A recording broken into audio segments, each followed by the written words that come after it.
नमस्कार, आप सभी का स्वागत करती हूँ चैनल पर। मैं त्यागराज में अमरीश। उम्मीद करती हूँ आप और आपका परिवार स्वस्थ और सुरक्षित होगा, यही कामना करते हुए कहानी की शुरुआत करती हूँ। इन बहनों भाइयों को हैप्पी बर्थडे है, उन सभी को जन्मदिन की बहुत बहुत शुभकामनाएं, और जिनकी हैप्पी मैरिज एनिवर्सरी है उनको बहुत बहुत हार्दिक बधाई। कमेंट करके ज़रूर बताइए किसका हैप्पी बर्थडे है और किसकी हैप्पी मैरिज एनिवर्सरी है। दिल्ली का द्वारका का उत्तम नगर थाना क्षेत्र का ओम बिहार, रविवार 13 जुलाई 2025 सुबह लगभग 8:30 बजे थे कि सुष्मिता दौड़ती भागती अपनी ससुराल जाती है घर पर। वहां उसको उसका देवर मिलता है कुणाल। उससे बोलती है कि पति करण देव का करंट लगने से ये है। अब कुणाल दौड़ा भागता अपने भाई के घर आता है और अपने घर वालों को भी, माता पिता को भी बताता है। सब आ जाते हैं और करण देव को लेकर हॉस्पिटल जाते हैं। आपसे निवेदन करती हूँ, प्लीज जल्दी से चैनल को सब्सक्राइब कर लीजिए, घंटी दिखाई दे रही है इसको दबाकर ऑल पर सेलेक्ट कर लीजिए, मेरी फैमिली मेंबर बन जाइए, क्योंकि मेरी जिंदगी की हर खुशी सिर्फ आपके साथ। ये कहानी दिल्ली के द्वारका के उत्तम नगर थाना क्षेत्र की है। उत्तम नगर थाना क्षेत्र का ओम बिहार फेज 1। उसमें करण देव अपनी पत्नी सुष्मिता और 6 साल के बेटे के साथ रहते थे। पत्नी के घर पे बनती नहीं होगी, कुछ खटपट के कारण परिवार अलग रहता था। करण देव अपनी पत्नी और बेटे के साथ अलग रहते थे। लेकिन रविवार 13 जुलाई 2025 को जब देवर कुणाल मिलता है, जब उससे करंट लगने की बात बताती है पति को, तो सब दौड़े आते हैं, लेकर मोगा हॉस्पिटल में जाते हैं। हॉस्पिटल में ले जाते हैं, लेकिन तब तक डॉक्टर उसका इलाज करना शुरू कर देते हैं। लेकिन करण देव की मौत हो चुकी थी, देव के मुंह से झाग भी निकल रहे थे। डॉक्टर्स को कुछ संदेह होता है। संदेह के कारण पुलिस डेड बॉडी को पोस्टमार्टम के लिए दीनदयाल उपाध्याय हॉस्पिटल भेजना चाहती है। लेकिन पत्नी सुष्मिता, चचेरा देवर राहुल और राहुल का पिता बॉडी को पोस्टमार्टम के लिए नहीं भेजना चाहते, तो उसे रोकते हैं कि इसमें पोस्टमार्टम की क्या बात है, एक सामान्य सी मौत हुई है।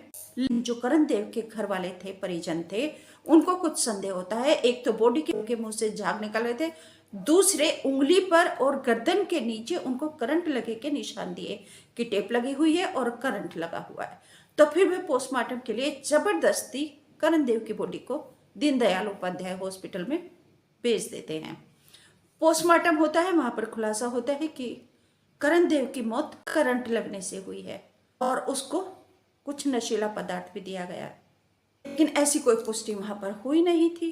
पोस्टमार्टम के बाद डेड बॉडी घर आ जाती है। अंतिम संस्कार करने के बाद जैसे मेहमान आते जाते रहते हैं, लोग शोक संवेदना व्यक्त करने के लिए आते जाते रहते हैं, तो वैसे ही सब लोग वहां पर बैठे हुए थे। तब भी राहुल, सुष्मिता का चचेरा देवर राहुल, वही जो पोस्टमार्टम के लिए मना कर रहा था, वह अपना फोन किसी को देकर किसी काम से चला जाता है।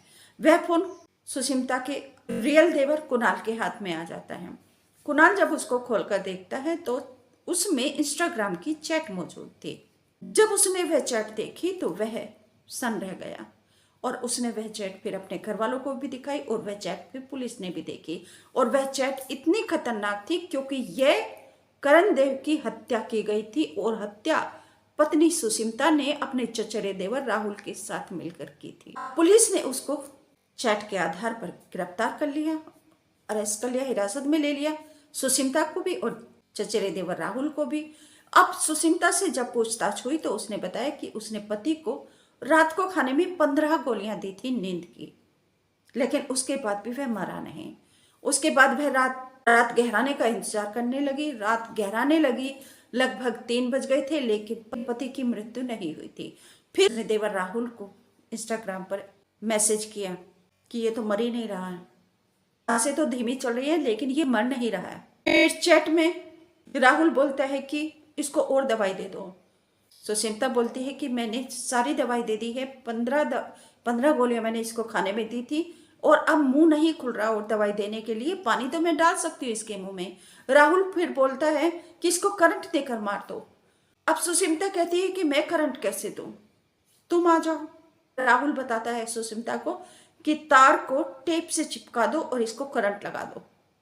सुष्मिता एक्सटेंशन का तार निकालती है, टेप से लगा देती है उसकी उंगली पर और गर्दन पर, उसको करंट लगाकर उसकी हत्या कर देती है। वह इंतजार करने लगती है रात खत्म होने का। फिर पति की डेड बॉडी के पास ही सुष्मिता सो जाती है।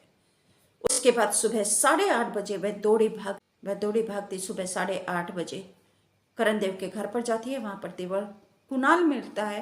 कुणाल से वह उसकी करंट लगने से हत्या होती है। तब परिजन आते हैं और तब उसका सारा खुलासा इस प्रकार चैट के द्वारा होता है। अगर चैट कुणाल के हाथ नहीं लगती तो ये एक हत्या राज बनकर रह जाती और एक कार पत्नी अपने मंसूबों में कामयाब हो जाती। लेकिन उसने साजिश रची, फुल प्रूफ रची चचेरे देवर के साथ मिलकर, लेकिन फिर भी उसका राज खुल गया। कहते हैं ना कि कोई कितना भी पाप करे लेकिन वह सामने एक ना एक दिन आ ही जाता है, किसी का जल्दी किसी का देर से। पुलिस ने पूछताछ करी तो पता चला उसका लव अफेयर चचेरे देवर के साथ लगभग 2 साल से चल रहा था और वह अपने पति करण देव को मारकर उसकी संपत्ति लेना